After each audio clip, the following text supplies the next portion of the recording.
pessoal, como é que vocês estão? Vamos conversar um pouco sobre política hoje, porque eita coisa que ficou feia. Hoje é aquele tipo de vídeo que você vai parar e vai ver comentário, a jeripoca vai piar, o bicho vai pegar e explodiu. Tudo que você pensar que pode dar de errado, nesse vídeo você vai ver aqui dentro da política, né? Porque assim, a política ela entrou no estado caótico. A gente tá vendo que tá indo de queimada à floresta a queimada dentro da política. O negócio tá difícil mesmo de segurar, mas você precisa saber das informações. E pra você, meu querido espectador, meu querido humilde seguidor, que acha que não é só aqui no Brasil, você acertou, porque lá fora também tá pegando fogo as coisas. E hoje você vai ver aqui nesse canal. Porque assim, o que aconteceu agora nas eleições norte-americanas, ninguém tava esperando. Ninguém mesmo. É como se fosse uma reviravolta que surgiu das cinzas pro lado de Donald Trump. Então, se a Kamala tava planejando aí ser a próxima presidente dos Estados Unidos tão fácil, só com o apoio do sistema, parece que não vai pegar não agora pra querida, tá? Porque vai ter que passar primeiro por Donald Trump. Você vai ver aqui nesse vídeo, então já fica aí, deixa o like, compartilha, se inscreva para não perder nossos conteúdos aqui no canal, que a gente tá sempre trazendo conteúdos novos para vocês. Fechou? Vamos lá então falar um pouco sobre política. Começando para vocês com uma das maiores bombas dentro do estado de São Paulo. Duas, aliás. Uma é o fato das queimadas que estão acontecendo na região de Ribeirão Preto e, aliás, alastraram. Então, uma situação terrível naquela região. E outra parte que tá pegando fogo também dentro da própria prefeitura de São Paulo, né? Que a gente tá vendo que agora a campanha, meu querido, virou uma coisa de outro mundo. Para quem achou que seria apenas uma simples eleição, não, virou um debate interno de partido, virou um caos político por completo e um debate pessoal até mesmo entre os candidatos. E eu tô falando disso aqui. E acredite, no meio do olho desse furacão, quem tá lá é o Pablo Marçal, tá? Era de se esperar, né? Se tem treta, o Pablo Marçal provavelmente vai estar no meio dessa treta. E o que tá sendo questionado agora é o seguinte: os evangélicos, tá? Você sabe que tem evangélicos, que tem católicos, que tem várias religiões. E normalmente as pessoas que são evangélicas têm mais tendência a votar em pautas que são aí praticamente mais conservadoras, tá? E o que acontece? De um lado a gente tem o Ricardo Nunes sendo apoiado pelo Bolsonaro, que o Bolsonaro sim é conservador, mas Ricardo Nunes não é conservador. E do outro a gente tem o Pablo Marçal, que é um conservador, porém não tem o apoio do Bolsonaro. E na dúvida do pessoal onde vão votar, né, em qual desses dois candidatos deveriam ser votados, acabou que todo mundo esqueceu a presença um pouco do Bolsonaro e focou entre os dois, ou seja, o Ricardo Nunes e o Pablo Marçal. E por Ricardo Nunes não ser, eu tô falando pra vocês, o Ricardo Nunes não é de direita, os evangélicos estão agora indo pro lado do Pablo Marçal, ou seja, estão puxando votos para o Pablo Marçal, né? E aí que supera, então, o Nunes entre os fiéis. Vou te falar para vocês, essa treta do Bolsonaro, do Nunes e do Pablo Marçal, para mim é uma das mais incríveis que eu já vi, tá? Por quê? Eu entendo completamente o lado do Bolsonaro, entendo que sim, Bolsonaro ele tá entre a cruz e a espada, tem certas ações que ele não vai conseguir tomar porque ele tem aí como partido, né? Se o partido mandar ele seguir o Ricardo Nunes, ele vai seguir o Ricardo Nunes. Ele tá ali entre a cruz e a espada, então ele não pode declarar completamente apoio ao Pablo Marçal por conta de influência partidária, tá? Isso eu entendo completamente do Bolsonaro. Mas dizer que o Ricardo Nunes é uma opção boa para o estado de São Paulo, galera, não é, vou te falar. Ricardo Nunes não é de direita, vou te falar. Ricardo Nunes não é o candidato que vai trazer a melhor visão para os estados de São Paulo, que vai aumentar, por exemplo, assim, diminuir, na verdade, a criminalidade. Cracolândia não fez isso. São Paulo, se você vai lá, você vai ver que tá uma situação caótica, não mudou nada, pelo contrário, piorou ainda o estado de São Paulo. Eu acho que tinha que vir com uma visão mais nova, como a do Pablo Marçal. E vamos falar. Um conceito conservador, Pablo Marçal dá um show no Ricardo Nunes. E não é à toa que o cara conseguiu aí superar o Ricardo Nunes, né? Porque assim, ele sim é conservador e o Ricardo Nunes tá ali só como aquela leve jogada para conseguir voto do bolsonarismo. E é exatamente por conta disso que o Pablo Marçal tá conseguindo mais apoio. Por quê? Por atender mais o povo do que o Ricardo Nunes. O Ricardo Nunes, ele tá muito fechado, gente. Ele tá muito restrito, ele tá muito acolhido ali dentro. E não tá vendo quase nada de campanha política do Ricardo Nunes. Pablo Marçal, por outro lado, conseguiu detonar todos os outros candidatos quando a gente fala de uma campanha, né? Porque assim, estamos vendo o Pablo Marçal de verdade, um dos poucos candidatos que tem coragem de aparecer no meio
vídeo do Pablo Marçal, de vários outros que ele fez, que na minha visão foi muito melhor do que os outros políticos que apresentados para ir à Prefeitura de São Paulo.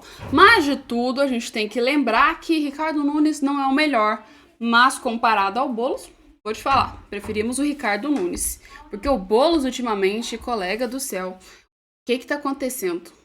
O que tá acontecendo com o Boulos? Ele tá meio que assim, né? Tem hora que ele encarna um personagem conservador, depois ele muda, vira esquerdista de novo, aí do nada ele vira comunista. Eu acho que ele tá tentando se encontrar para conseguir o público de São Paulo, porque não tem lógica o novo Boulos. O novo Boulos, ele tá todo dia com uma personalidade diferente. Mas uma coisa é certa de dizer. Acho que a maior personalidade do Boulos vai ser sentir medo do Pablo Marçal no meio dessas campanhas, né?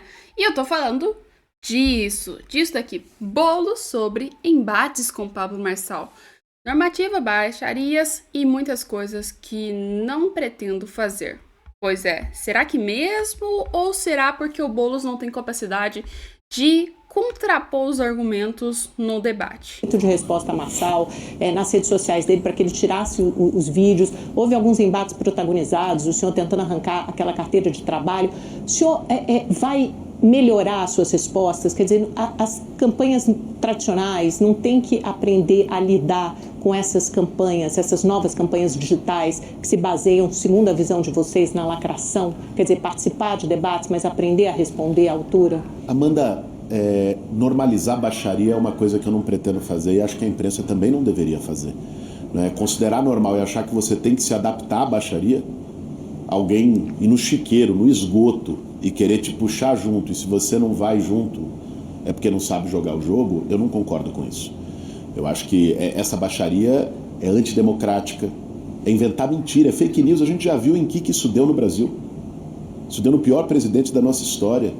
A gente viu isso acontecer há pouco tempo, debaixo do nosso nariz. Eu acho que é esse aprendizado que a gente tem que ter, que não é deixar a política ser rebaixada, né, por quem trabalha só com mentira e com guerra de internet. Eu sou candidato a prefeito de São Paulo, não para ter mais engajamento na rede social. Eu sou candidato a prefeito de São Paulo porque eu quero mudar a vida das pessoas na cidade que eu vivo. Esse é o ponto. E eu não vou deixar de debater isso, porque tem candidato que inclusive já foi condenado pela justiça, como você lembrou, pelas mentiras que traz. É disso que se trata. Agora, é ainda mais lamentável quando, mesmo condenado já a 3 direitos de resposta, aliás 4 ontem, mais um, né, segue insistindo nas mentiras. É um criminoso reincidente. Porque ele faz acusações graves ao senhor e acaba, de alguma forma, rotulando, né? Taxando o senhor de usar drogas, enfim, de uma série de... O senhor acha que não vale esse método tem sido utilizado pela extrema-direita, não é só aqui. Acusaram o candidato do PSOL do Rio de Janeiro também de usar droga. Acusaram outros adversários políticos, inclusive comunicadores, de usar droga. Esse é o método. Eu não vou entrar nessa. Pois é, gente. Pois é. Será que existe maior baixaria do que o PT e o PSOL? Eu acho que não, né? Vou te falar que nem Pablo Marçal consegue superar as coisas que saem da boca dos candidatos desses dois partidos. Pois é. E aquela coisa, né? Quem é o Boulos para julgar, gente? Quem é o Boulos? Estamos falando de o quê? Boulos julgando Pablo Marçal por falar certas coisas, por entrar com processo. O Boulos foi aí, né? Recebeu um próprio processo por fake news. Quem é você para abrir a boca do Pablo Marçal? É mais ou menos o esquema. É o sujo falando malvado? Não entendi qual foi essa do Boulos, que ele tá tentando pagar de extremamente santo, um cara perfeito, um cara que, assim, né, evangélico, evoluiu, espírito evoluído, e não tá dando muito certo, né, Boulos? Acho que pode manter a sua linha de pessoalista aí bem tranquilo, ou sei lá, petista, já não sabemos mais em qual nível você está, né? Porque há poucos dias atrás a gente tinha um vídeo onde você tava com o Datena e claramente disse que não ia apoiar o PT, né? Que o PT ia passar a perna pra vocês, ia jogar o Haddad pra ser o prefeito de São Paulo. E, na verdade, a gente viu que agora você meio que arregou e tá aí junto com o próprio PT. Pois é, mas vamos falar sobre outro tema que eu disse que tava polêmico e que você precisa saber. Só que dessa vez não vamos falar sobre o nosso querido Brasil, tá? Vamos falar sobre os Estados Unidos da América, um dos países mais famosos quando se fala de democracia, que agora tá aí realmente dando o que falar. Mas qual é a grande questão e o ponto que a gente traz sobre polêmica aqui? Robert F. Kennedy Jr. Quem que é esse cara? Você já deve ter escutado esse nome em algum lugar. Kennedy. Pois é, tem a ver mesmo com isso que você tá pensando. Robert F. Kennedy Jr., ele é um advogado, só que ele é filho do Robert F. Kennedy, que é o irmão do John Kennedy. Lembra aquele presidente dos Estados Unidos que foi morto a tiros naquele evento que aconteceu? Vocês sabem, né? O cara tava andando de carro, né? Alguém deu um tiro nele e ele morreu. Foi um dos eventos mais apocalípticos dos Estados Unidos. Pois é, esse cara aí, ele é meio como que a gente pode falar assim, um afilhado ou então sobrinho do próprio John Kennedy, tá, gente? E ele também é um político, tá? Além de advogado e ambientalista, ele também é um político. E ele declarou agora um apoio a Donald Trump. Ele estava dentro das próprias pessoas, dos próprios candidatos que estavam concorrendo, tá? E ele suspendeu a sua campanha para apoiar o Donald Trump. Então a gente está vendo que a direita está se unindo para apoiar o Donald Trump. Muitos empresários, inclusive o próprio Elon Musk, que é um dos empresários que está se reunindo para ir apoiar o próprio Donald Trump. E também estamos vendo que, assim, né, tem alguns candidatos que estão aí, né, deixando então a sua campanha para se juntar com a campanha de Donald Trump. Porque, gente, Kamala Harris, ela tem um sistema do lado dela. E com o sistema é muito mais fácil de você ser eleito por duas partes. O sistema que é ela é vice-presidente e vamos lembrar, né, próprio Joe Biden. Joe Biden é o presidente ainda da República. Ele apoia a Kamala. Não é à toa que a gente tá vendo que ela tá tendo palco ultimamente. Assim, a mulher ficou apagada praticamente em todo o período eleitoral que foi feito, desde quando o próprio Joe Biden entrou até chegar no finalzinho do seu mandato. Nos últimos 6 meses, ela tá sendo como se fosse a própria presidente da República. O Joe Biden tá colocando ela para fazer várias falas, para ser polêmica, né? Então a gente tá vendo que a Kamala Harris, ela tem um apoio todo. Mas por outro lado, John Kennedy... Oxi, já tô ficando até doida aqui. Por outro lado, o próprio Trump, ele já não tem esse apoio tanto do sistema. Mas uma coisa a gente pode dizer... Trump tem o apoio de empresários e, com certeza, de grande parte da política conservadora, o que vai ajudar ele a ser eleito. E não só isso, como ele também tem o apoio do povo. Kamala Harris não é a candidata querida do povo, e sim Donald Trump. Comparar entre esses dois candidatos, que são provavelmente os principais para serem eleitos, vocês sabem o que vai acontecer, né? Trump ganha da Kamala Harris. Por que eu falo pra vocês isso? Vou trazer até um fato que aconteceu aqui na minha vida. Eu tenho uma avó, ela já tá bem idosa, mas eu falei pra ela o seguinte, falei, vó, olha que legal que tá acontecendo nos Estados Unidos, tá tendo aí, né, a disputa, o Trump tá concorrendo contra a Kamala. Ela, mas não era o Joe Biden? Eu falei, era o Joe Biden, só que ele desistiu. Eu falei, agora é a Kamala que vai entrar. Ela, quem que é a Kamala? Kamala é cantora? É aquela cantora? Eu falei, não, vó, a mulher é política. Ou seja, as pessoas não sabem quem é a Kamala Harris. A Kamala Harris, ela foi apagada. Ela não tem o palco que Donald Trump tem. Ou seja, tem alguma coisa pra fazer essa mulher aparecer assim do nada? Vocês não acham meio estranho? Eu acho estranho. Como é que a pessoa assim fica apagada durante anos e do dia pra noite resolve assim surgir das cinzas e ter mais apoio, mais voto, mais palco do que Donald Trump, que já foi um presidente da República? São coisas que, na minha visão, não tem lógica. Que só com probleminha, com treta, com alguma coisa assim pra acontecer. Mas é isso. Põe nos comentários o que vocês acham. Se você acha que Kamala Harris vai ganhar, põe nos comentários. Se você acha que Donald Trump vai ganhar, põe nos comentários e a gente vai voltar com mais vídeos daqui a pouco pra vocês. Um beijo e até daqui a pouco.